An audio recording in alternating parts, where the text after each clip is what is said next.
안녕하세요. 자유민주TV입니다. 이 방송은 우파방송입니다. 여러분 구독과 좋아요로 많이 응원해 주시고 이번 4.15 총선에서 꼭 이길 수 있도록 화이팅입니다. 오늘은 봉욱 전 대검 차장, 지금 현재 변호사로 활동하고 계신 분이죠. 아주 유명하신 분이죠.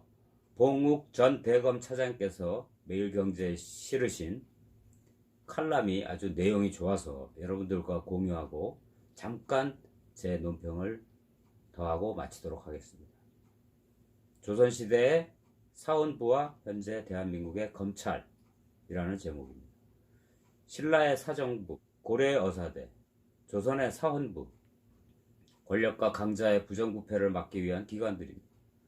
제대로 기능할 때는 나라가 바로 서지만 제 역할을 못하면 부패로 나라가 쇠하게 됩니다. 조선시대 사헌부는 비리 관원을 탄핵하고 감찰하는 한편 국고 손실을 예방하고 부당거래도 감시했습니다. 왕과 고위 관료의 잘못을 비판하고 시정 요구했던 사관원과 함께 권력 남용을 막는 소금 역할을 했습니다. 사헌부와 사관원은 오늘날의 검찰과 언론에 비교됩니다. 사헌부에 대한 백성들의 신망도 두터워서 비위가 드러나면 조직의 수장인 대사원까지도 가차없이 탄핵했고, 어떤 일을 부당하게 탄핵한 것이 밝혀지면 사헌부 관리가 책임지고 물러났습니다. 왕의 뜻을 거스르다가 좌천, 파직, 하옥, 유배도 당했지만 직무의 독립성 보장을 위해 불체포 특권과 지방으로 전출되지 않을 권리가 부여되기도 했습니다. 사헌부에 대한 인사권은 왕과 이조 판서가 아닌 이조 전랑이 행사하고, 이조 전랑 인사는 전임자가 후임자를 추천하도록 해 인사의 독립성을 꾀하기도 했습니다. 그러나 조선 중기 이후 사헌부와 사관원의 역할이 기대에 미치지 못하자 왕의 자문기관인 홍문관의 두 기관을 견제하도록 했습니다. 당쟁이 격화되고 사헌부와 사관원이 당파 싸움의 도구로 악용되는 상황에 이르자 영조와 정조 때에 이르러서는 인사권을 왕과 이조 판서에게 되돌리고 권한을 대폭 축소시켜버립니다.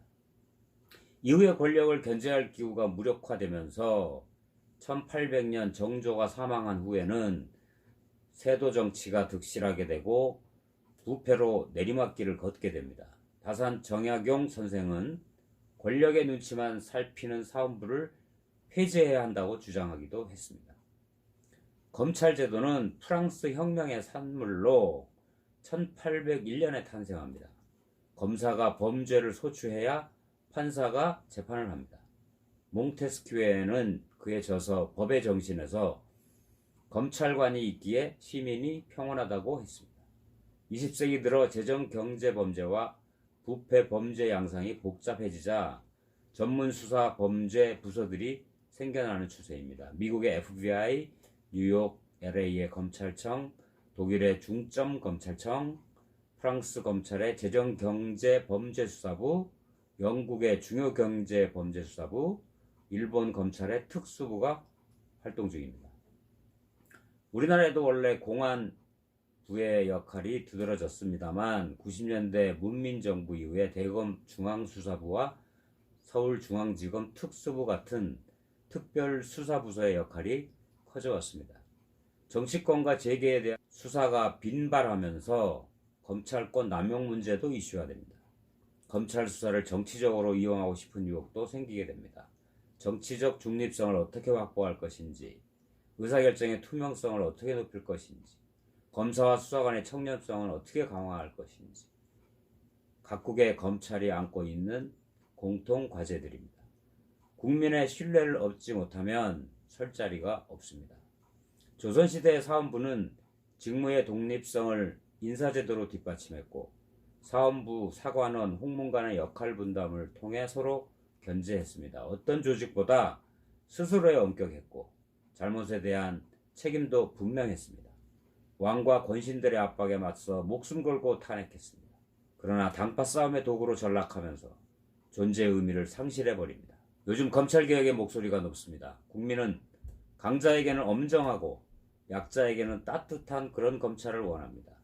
강자의 행포에는 단호히 맞서지만 억울한 사람이 없도록 충분히 귀 기울이는 겸손한 마음가짐이 필요합니다. 사심없이 진실과 정의를 추구하되 자신의 잘못에는 겸허히 고개 숙일 수 있어야 합니다. 세찬 강물을 건너려면 단단한 돌덩어리를 가슴에 품어야 합니다. 노련한 사공은 거센 파도에 단련됩니다. 국민의 눈높이에 맞게 과감하게 혁신하되 존재 이유와 근본 가치는 소중히 간직해야 하겠습니다. 조선시대 사헌부의 부침이 주는 역사적 교훈을 되새겨야 할 때입니다. 이상입니다. 검찰에 오래 몸 담으셨던 봉욱 전 대검 차장께서 아주 예리하게 현재 우리나라의 검찰과 조선시대의 사헌부를 잘 비교 설명하는 칼럼이었습니다.